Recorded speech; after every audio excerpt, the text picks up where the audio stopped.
Embajador encargado de Estados Unidos enciende alarmas por relación entre Colombia y el país norteamericano. Habla de un momento delicado, una encrucijada y una expansión sin precedentes de los cultivos de coca. Estados Unidos exige a Colombia restablecer las extradiciones de todos los narcoterroristas sin excepciones, esto como uno de los pasos para superar la actual crisis. El presidente Gustavo Petro le responde a Estados Unidos, afirma que hay 3 extraditables amparados por la ley colombiana.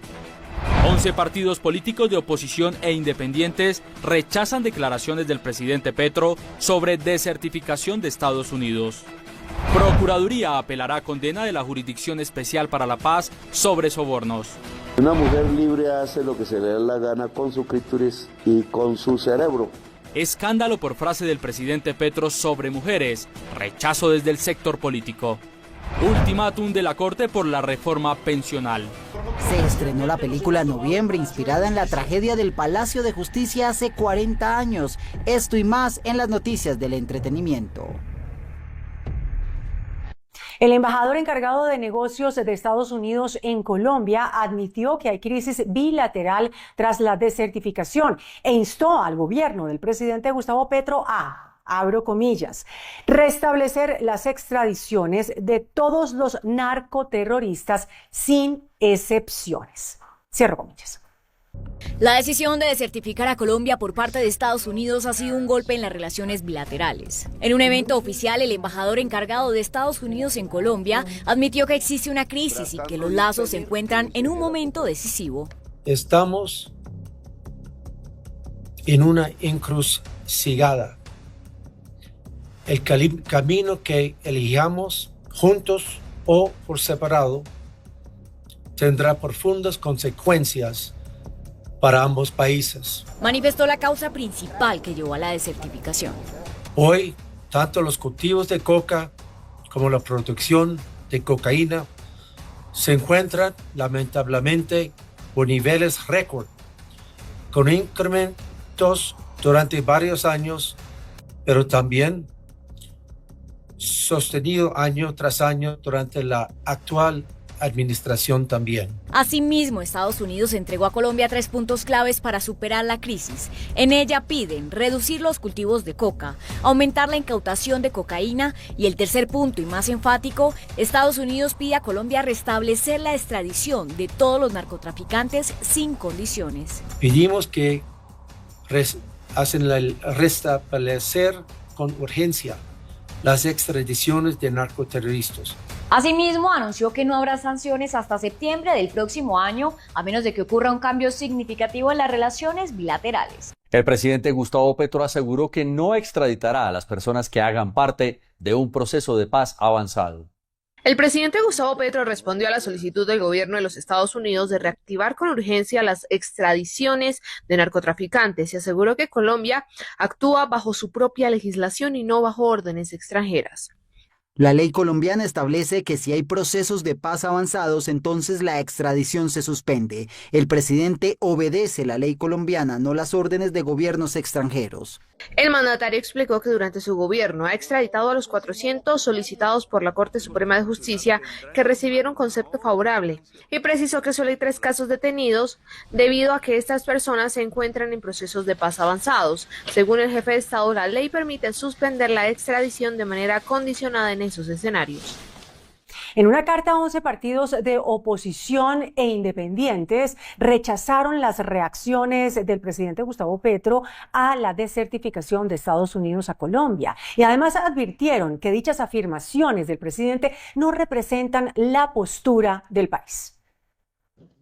11 partidos, entre ellos de la oposición y otros independientes, emitieron un comunicado en rechazo a las afirmaciones del presidente Gustavo Petro tras la desertificación condicionada que recibió Colombia de Washington.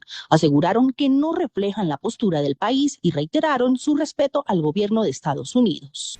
Apoyamos la implementación de medidas más severas y efectivas contra el narcotráfico, entre ellas priorizar la interdicción, así como la erradicación de cultivos ilícitos. Añadieron que la seguridad del país requiere decisiones firmes y compromiso en la lucha contra las drogas.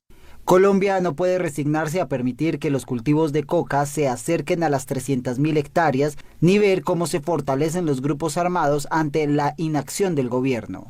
Con este pronunciamiento, los diferentes sectores políticos aseguraron que la decisión de Estados Unidos no va contra quienes enfrentan el narcotráfico, sino se trata de un cuestionamiento a la dirección política del gobierno del presidente Gustavo Petro. El presidente Gustavo Petro y el gobernador de Antioquia se enfrentaron por la desertificación de Estados Unidos a la lucha antinarcóticos de Colombia. El cruce de mensajes comenzó cuando el gobernador de Antioquia, Andrés Julián Rendón, aseguró en su cuenta de X que la desertificación otorgada por Estados Unidos a Colombia es una radiografía del fracaso de la paz total y luego afirmó que Antioquia es la primera víctima. Antioquia es la primera víctima, inundada en un mar de coca por cuenta de un gobierno débil que amarra a soldados y policías para no actuar. Ganan los criminales y perdemos los antioqueños. Droga, droga y más droga para envenenar a nuestros jóvenes y para enriquecer y fortalecer a los criminales. El presidente Gustavo Petro le respondió, lo calificó de mentiroso y desvirtuó su afirmación. Deje de mentir, gobernador. El departamento más inundado de hoja de coca se llama Putumayo y se debe a que la cocaína ahora va por los ríos amazónicos hacia las ciudades del cono sur suramericano, Europa y África. El gobernador refutó la afirmación del presidente y le dijo que durante la paz total las disidencias de las FARC crecieron solo en Antioquia el 70% y el Clan del Golfo el 60%. La Organización de Naciones Unidas afirmó que la sentencia emitida por la JEP al último secretariado de las FARC contribuye en la lucha contra la impunidad. Luego de que la Jurisdicción Especial para la Paz emitiera sus primeras sentencias contra los comandantes de las FARC, la ONU se pronunció y calificó el hecho como un hito histórico y un paso clave para la justicia transnacional en el país. Secretary General noted that this is the first sentences of the Special Jurisdiction for Peace mark a key step forward for the innovative mechanisms of transitional justice in the agreement, which seeks to foster truth, ensure accountability, and for the most serious crimes committed during Colombia's armed conflict, as well as to provide redress to the victims.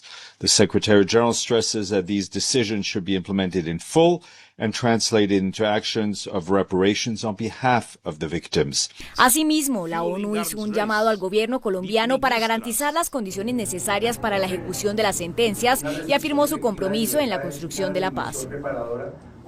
El Procurador General de la Nación, Gregorio El Hach, aseguró que apelará a la sentencia de la JEP contra el secretariado de las FARC por los secuestros. Tras la publicación de la sentencia de la JEP que impuso medidas restaurativas sin detención para los integrantes del último secretariado de las FARC, el Procurador General señaló que contemplan apelar la condena de la Jurisdicción de Paz. No se conoce oficialmente el texto de esa sentencia número 1 en 8 años. Tenemos listo nuestro equipo de procuradores delegados ante la JEP para hacer un examen exhaustivo, minucioso, detallado y hacer un pronunciamiento. Incluso no descartamos que haya alguna medida de apelación ante lo que se decidió en ese fallo. La JEP señaló que los 7 integrantes del último secretariado de las FARC son responsables de más de 21.000 hechos victimizantes relacionados con secuestros entre 1993 a 2012. En el pasado Consejo de Ministros, el presidente Gustavo Petro hizo una declaración sobre o contra las mujeres que ha despertado polémica e indignación en todo el país. Por supuesto, las críticas no se hicieron esperar. El presidente Gustavo Petro desató una polémica tras unas declaraciones hechas en un Consejo de Ministros donde se refirió a la sexualidad de las mujeres. Una mujer libre hace lo que se le da la gana con su clítoris y con su cerebro. Y si sabe acompasarlo, pues será una gran mujer. Las críticas no se hicieron esperar y desde la política hasta organizaciones feministas rechazaron estas afirmaciones. Como Petro salió con esa bajeza sobre las mujeres, hoy terminaron preguntándome en un debate donde yo era la única mujer que si yo tenía conectado eso con eso. A un hombre jamás se lo preguntarían. ¡Qué degradación todo! Presidente, este tipo de expresiones, lejos de exaltar la libertad de las mujeres, reproducen estereotipos sexistas y cosificadores que reducen nuestra autonomía a una visión sexualizada y paternalista. Las mujeres no necesitamos que el poder político defina nuestro valor. Nuestra libertad es un derecho, no un comodín político. Organizaciones feministas advierten que este tipo de expresiones reproducen estereotipos sexistas y cosificadores y además exigieron respeto hacia las funcionarias en su rol profesional y criticaron lo que consideran una visión paternalista y sexista del jefe de Estado.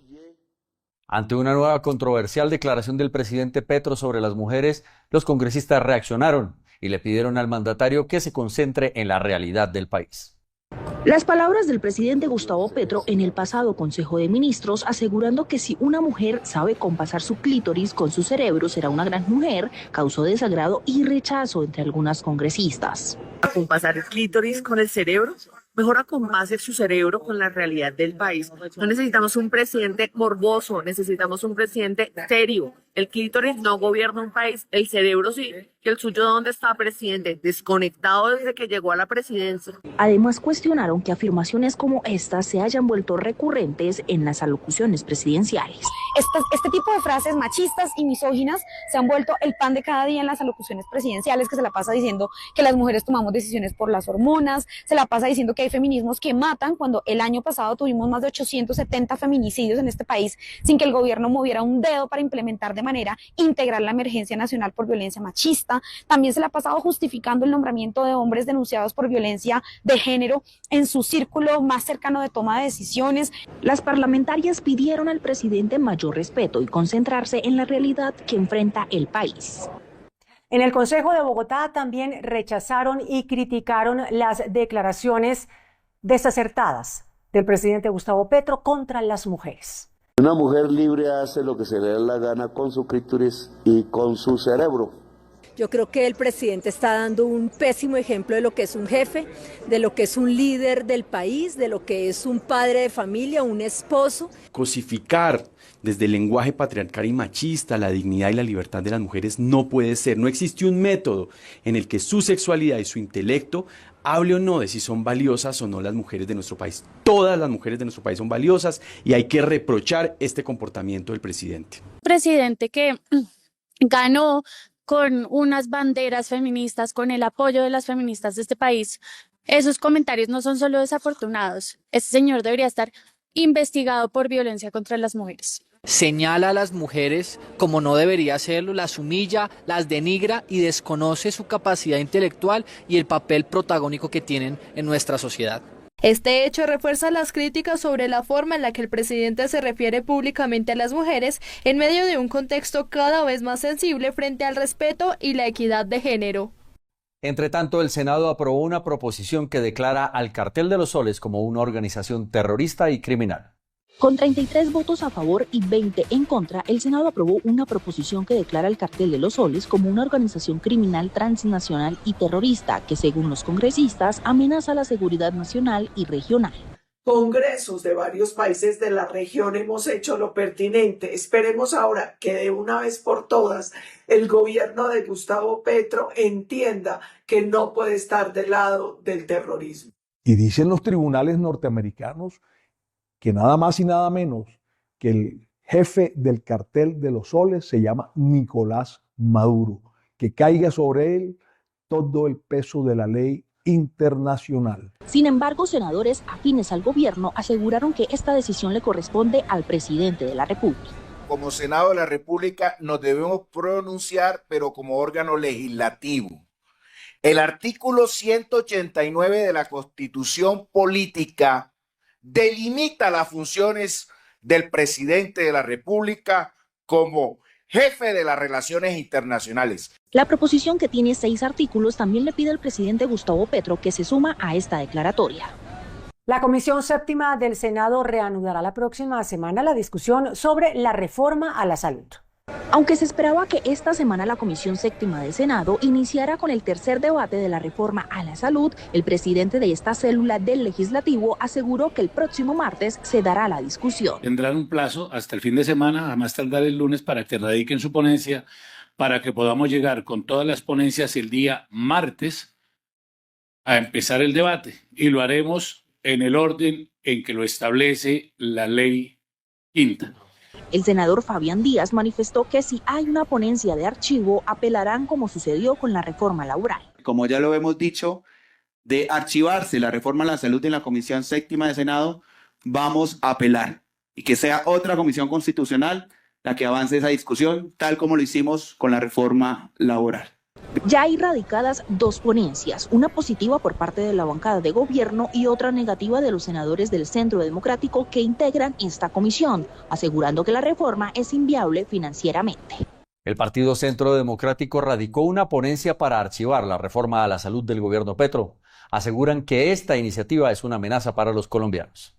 El documento propone mantener el actual sistema mixto y evitar la centralización, argumentando que la reforma es una amenaza para el acceso al servicio y no se tienen los recursos para llevarla a cabo. Ante esto, el ministro de Salud hizo un llamado a comprender la urgencia de la reforma. Dejar el 1% para que se creen lo que son los consejos territoriales, ahí está.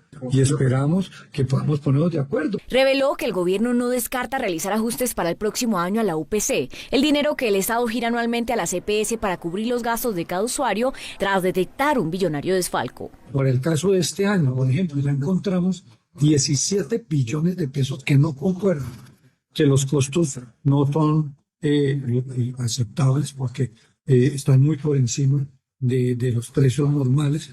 Entonces, estamos en plena revisión. La decisión de la oposición aumenta la incertidumbre sobre el futuro de la reforma que ahora se debate entre la política y la crisis financiera. La Corte Constitucional le dio un ultimátum a la Cámara de Representantes para que presente los soportes de las sesiones en las que se corrigió el vicio de trámite de la reforma pensional. La Corte Constitucional le dio una fecha límite a la Cámara de Representantes para que entregue las pruebas relacionadas con el estudio de la demanda de la reforma pensional. El Alto Tribunal fijó para el viernes 19 de septiembre de 2025 el ultimátum para la entrega de las actas de la votación de la reforma, en la que queda constancia de la aprobación de la iniciativa impulsada por el Gobierno Nacional.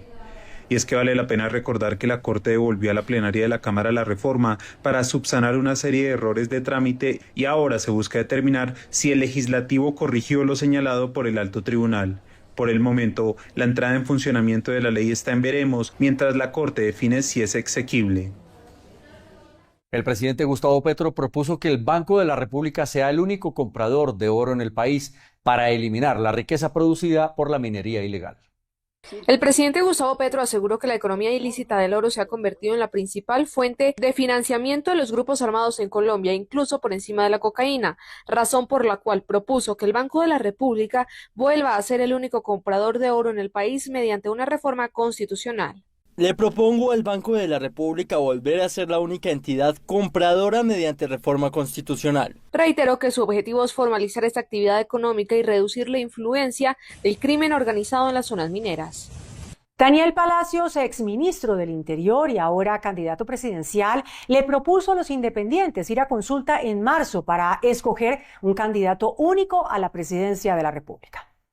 Bueno, primero que todo, muchas gracias. El exministro del Interior y precandidato presidencial Daniel Palacios lanzó una propuesta durante un debate en la Universidad de AN, realizar en marzo una consulta independiente que permite escoger un único candidato de cara a las elecciones presidenciales del próximo año. Decirle al país que estos candidatos que estamos por firmas, vamos a ir a una consulta en marzo de la cual saldrá un solo candidato y que el resto lo apoyaremos. Porque aquí estamos candidaturas que han demostrado que son independientes, son candidaturas que han demostrado que no están con Petro. Doctor Mauricio, usted me entenderá que no lo invite a esa coalición. La invitación es a precandidatos como Juan Daniel Oviedo, Mauricio Cárdenas, David Luna y al grupo de exalcaldes y exgobernadores que conforman la Fuerza de las Regiones. De esta manera, Palacios busca consolidar un bloque opositor capaz de competir en las elecciones del 2026, con un único candidato que, según sus palabras, represente a quienes no se alinean en el proyecto del presidente Gustavo Petro. Juana Carolina Londoño, representante a la Cámara, anunció su aspiración presidencial por el Partido Conservador. La representante a la Cámara, Juana Carolina Londoño, anunció formalmente su aspiración presidencial para el 2026 con un respaldo del Partido Conservador, sumándose hacia la baraja de dirigentes que buscan liderar la vocería de esa colectividad de cara a los comicios. La cosa es que cuando me impiden algo, me dan más ganas de hacerlo. Me dijeron que no levantara la voz y hablé más fuerte. Me dijeron que no tenía la fuerza y levanté a la gente conmigo. La congresista ha liderado discusiones clave en el Capitolio sobre licitación de pasaportes, accidentes de helicópteros, crisis humanitarias en las fronteras y la reparación de la zona binacional, consolidándose como una de las voces más críticas frente a la administración de Petro. En la Comisión Sexta de la Cámara de Representantes se le llevó a cabo un debate de control político a la ministra de Transporte por la adjudicación del consorcio del aeropuerto Alfonso Bonilla Aragón de Palmira, que sirve a la ciudad de Cali.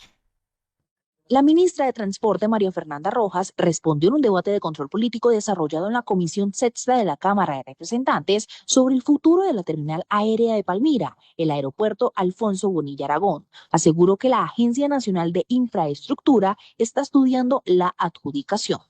Existe sobre la marcha una iniciativa privada que está estudiando la ANI. Ese proceso tiene que desarrollarse, tener su metodología y tener una definición técnica. Por su parte, el presidente de la Cámara, Julián López, citante del debate, cuestionó que esta concesión se ha postergado al menos 8 veces. Por favor, señor presidente, avance con la concesión en el aeropuerto Alfonso Bonilla Aragón. Pongamos una mesa técnica de alto nivel y que sea esa mesa la que decida. Si nos vamos por obra pública, dígame dónde están los recursos. Y si no, vamos por la APP, que es legal. El líder de la Cámara pidió al gobierno avanzar con responsabilidad en la adjudicación de la concesión para mejorar la oferta turística y económica de la región. Se cayó el nombramiento de Gloria Perdomo. Karina Murcia será la nueva Mintic.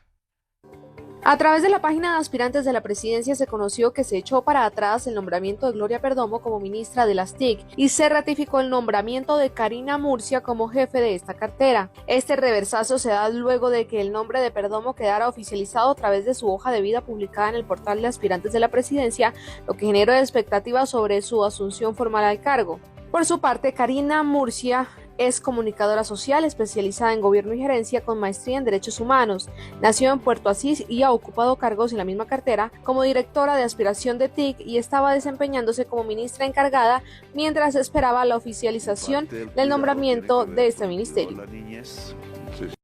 La ADES suspendió los pagos a 23 clínicas y hospitales en 4 departamentos del país. Estas IPS facturaban sin tener instalaciones físicas para prestar sus servicios. La suspensión de pagos a 23 clínicas en departamentos como Meta, Nariño, Putumayo y Caquetá se da luego de que una auditoría descubriera que estas IPS estaban cobrando por servicios que no prestaban, incluso por instalaciones que no existían. Una vez más, hemos tenido que suspender pagos a 23 clínicas del país, unas de la costa atlántica, otras del Valle del Cauca, algunas por haber hecho cobros fraudulentos a la institución presuntamente y otras por haberlo intentado.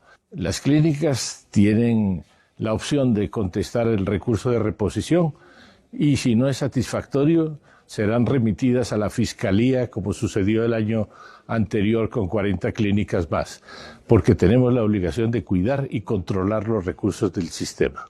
La entidad insiste en su compromiso de proteger los fondos públicos para garantizar la salud de los colombianos. El presidente Gustavo Petro le aceptó hoy la renuncia al ministro de la Igualdad, Juan Carlos Florián, una movida con la que el gobierno busca cumplir con la ley de cuotas. El presidente Gustavo Petro aceptó la renuncia de Juan Carlos Florián como ministro de la Igualdad y designó de manera encargada a Angie Rodríguez, actual directora del Departamento Administrativo de la Presidencia. La decisión quedó formalizada en el decreto 092 del 17 de septiembre de este año. Se trata de una jugada prevista para cumplir con la ley de cuota de género en el gabinete, una estrategia discutida por el ministro del Interior Armando Benedetti y que fue compartida por él mismo en su red social X al responderle a Catherine Jubinao. No estás tumbando nada, menos TikTok y más lectura, menos gritos, más pensamientos. No vas a tumbar nada. Una vez se posesione la ministra TIC, Florián renuncia y se puede volver a posesionar. Eres pura bulla. La representante Catherine Jubinao cuestionó que la maniobra no solucionaba de fondo la nulidad del nombramiento de Juan Carlos Florián.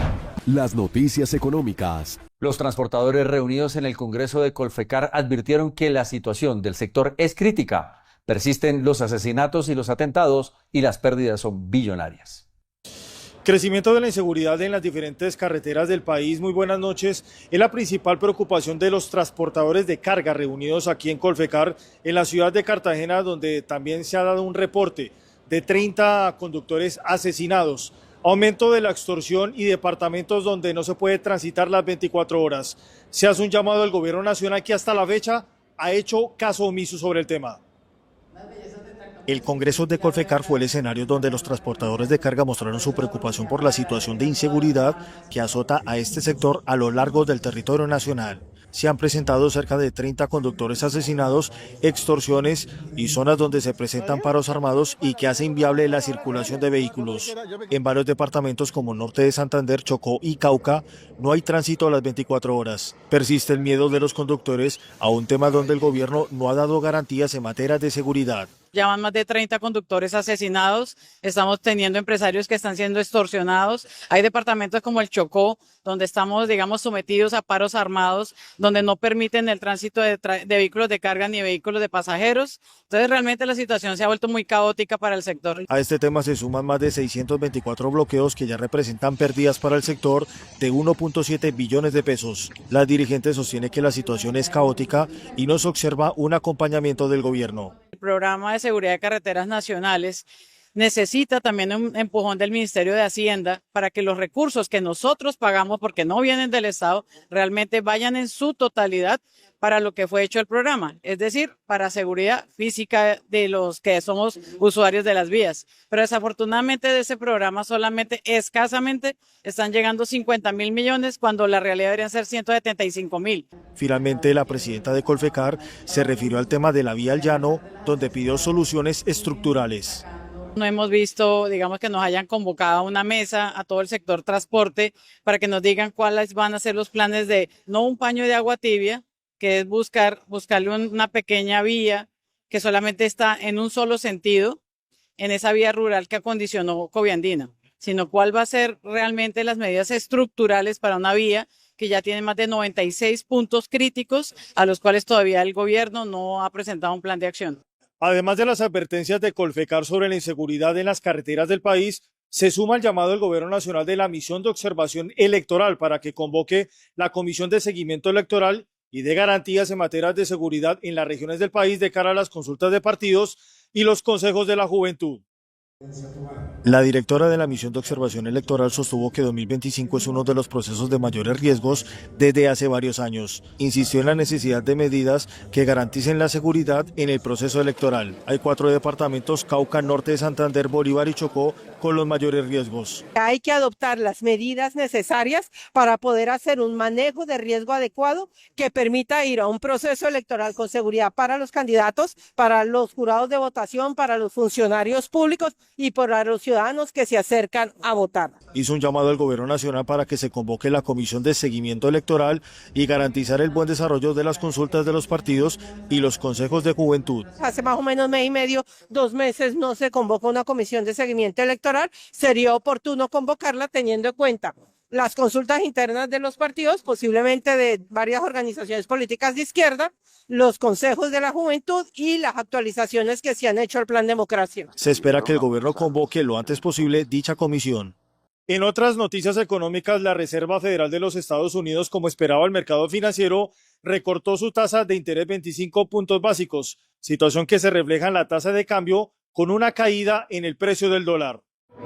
En línea con las expectativas de mercado, la Reserva Federal de los Estados Unidos bajó sus tasas de interés 25 puntos básicos. De esta manera, la referencia pasa de un rango entre 4,50 y 4,25% a 4,25 y 4%. Este dato es relevante para las economías emergentes como Colombia, ya que puede seguir generando una caída en el precio del dólar. En la jornada de hoy cerró en 3.880 pesos, marcando mínimos de 3.860 pesos. Los inversionistas no se muestran un poco cautos pese a la relajación monetaria, dados los datos de inflación que aún no ceden terreno del todo. Así pues vemos como esa dualidad de la Reserva Federal entre no castigar demasiado el crecimiento económico, pero pues mantener cierta cautela con respecto a los temas inflacionarios. Para los analistas podría darse reducciones adicionales de las tasas de interés en próximos meses. Vemos que las tasas de cierre de este año apuntan hacia un 3.6%, lo cual da un espacio para mayores relajaciones monetarias en lo que queda del año. El precio del dólar se mantiene a niveles de hace un año. En un dato de cierre, el Ministerio de Hacienda y Crédito Público se refirió a la desertificación de Estados Unidos sobre Colombia y afirmó que esta medida no afectará el crecimiento de la economía colombiana. Me despido desde Cartagena, desde el Congreso de Colfecar. Freddy Gómez en Noticentro 1. La Cámara Colombiana de la Infraestructura criticó la baja ejecución presupuestal en vías terciarias que se ha dado en el gobierno de Gustavo Petro. El dato del día. La Cámara Colombiana de la Infraestructura advirtió una baja ejecución en el programa Caminos Comunitarios para la Paz, las cuales no llegan ni al 10% desde que se creó en este gobierno. Esta iniciativa, que representa el desarrollo para los proyectos de las vías terciarias del país, registra una ejecución de 0 para lo corrido de este año. La promesa era invertir 8 billones de pesos para construir, mejorar y rehabilitar 33.000 kilómetros de corredores mediante la contratación directa a conjuntas de acción comunal y comunidades étnicas. Sin embargo, para la agremiación, los índices de ejecución generan frustración, más si se tiene en cuenta que 776 de 1.000 convenios presentan irregularidades en la destinación de 154.000 millones de pesos, de acuerdo con las alertas de la Procuraduría. Y en Noticentro 1 llegó la hora de conocer los indicadores económicos. La tasa representativa del mercado, que regirá para mañana jueves, será de 3.880 pesos con un centavo. Los profesionales del cambio compran la divisa en promedio entre 1.940 pesos y la venden entre 1.980 pesos. Un euro cuesta 4.581 pesos con 10 centavos. La libra de café en Nueva York se cotizó a $3.75. El precio interno se cotizó a 2.905.000 pesos la carga. El barril de petróleo WTI se cotizó en $64.05. La referencia Brent para Colombia se cotizó en $67.93. El índice de capitalización de la Bolsa de Valores de Colombia bajó 0,24% a 1.834 puntos. Interior de la Corte Suprema de Justicia. La ópera prima del director colombiano Tomás Corredor, Noviembre, llega a Colombia tras su primer mundial en el Festival Internacional de Cine de Toronto, uno de los escenarios más prestigiosos del cine independiente. Es una película muy colombiana, de esas que seguramente nos tocan las fibras, una película que no intenta en ningún momento contar una verdad, pero sí contar una parte de la historia de unos colombianos que vivieron una herida que todavía sigue abierta. La memoria no puede ser solo de las víctimas. Eso es algo que nos pasó como país, como colombianos, y es necesario que todos como colombianos y como país podamos verlo, podamos hablarlo, podamos sanarlo, porque todos crecimos viendo esas imágenes del palacio. Lo que pasa es que no vimos qué pasaba adentro, y esta película nos va a mostrar eso que pasó dentro del palacio y que no pudimos ver. Que nos van a seguir arrinconando. Protagonizada por Natalia Reyes, Santiago Alarcón y Juan Prada, la película revive la toma del Palacio de Justicia de 1985 a través de la historia de un grupo de personas atrapadas en un baño durante más de 27 horas, enfrentando el miedo, las convicciones y la lucha por sobrevivir. Esta investigación fue muy larga y el decidir que la película se iba a contar desde un baño, que realmente fue un espacio en el que hubo hasta 70 personas en la vida real. Esto es una película de ficción que aborda el proceso desde un tratamiento histórico, pero que también tiene una narrativa creada propia para poder contar las cosas, porque no todo está claro desde adentro. Informo que oficialmente nos hemos tomado el Palacio de Justicia. Noviembre llegará a las salas de cine en Colombia el próximo 2 de octubre, con la fuerza de una historia que busca reflexionar sobre uno de los episodios más dolorosos de la historia del país. Llegó a Colombia Yaroslav Bester, uno de los acordeoneros más destacados del mundo. Desde muy joven decidió trabajar sobre la tradicional música religiosa judía y adaptarla a nuevos espacios, mezclarla con históricas partituras clásicas y permitirse la improvisación en un género tan conservador. Yes, I started playing accordion when I was a child. I was 4 years old and started at elementary school, music school. First we played, of course, classical, very easy music, but later we progressed and played more and more different kind of music, because accordion is played not only classical, we play only modern, also folk music and many others. That's why when I was adult, I decided to play many different kinds of music, not only classical. I play jazz, I play folk, I play also Bach and modern. Su forma de tocar este instrumento ha sido objeto de importantes estudios a nivel internacional y sus obras han recorrido el mundo. Different is because when you play improvised music, you have to be more, I don't know, jazzy. But when you play classical music, you have to be more precision. I don't know how to say it. For me, it is very difficult to say about music. Music is music. Words are words, but you have to understand me. Con 2 presentaciones, Bester hace parte de la 14ª edición del Festival Internacional de Música Sacra, que en esta oportunidad abre 20 escenarios a 750 artistas de 16 países, hasta el 5 de octubre en Bogotá. En 2025 se conmemoran 232 años del fallecimiento de María Antonieta, una de las figuras más polémicas de la monarquía francesa. Con motivo de esta fecha abrió sus puertas en Londres una exposición en la que se explora su extravagancia a la hora de vestir, además de algunos objetos personales que muestran parte de su estilo de vida cotidiano. Son en total 250 objetos, entre los que se encuentran zapatos, joyas, vestidos, así como su botella de agua personal, su envase de perfume y la vajilla en la que le servían los alimentos en el auge de su poder. Una forma de entender la vida de una mujer que ha sido ampliamente documentada en la literatura, el cine, el teatro y la televisión.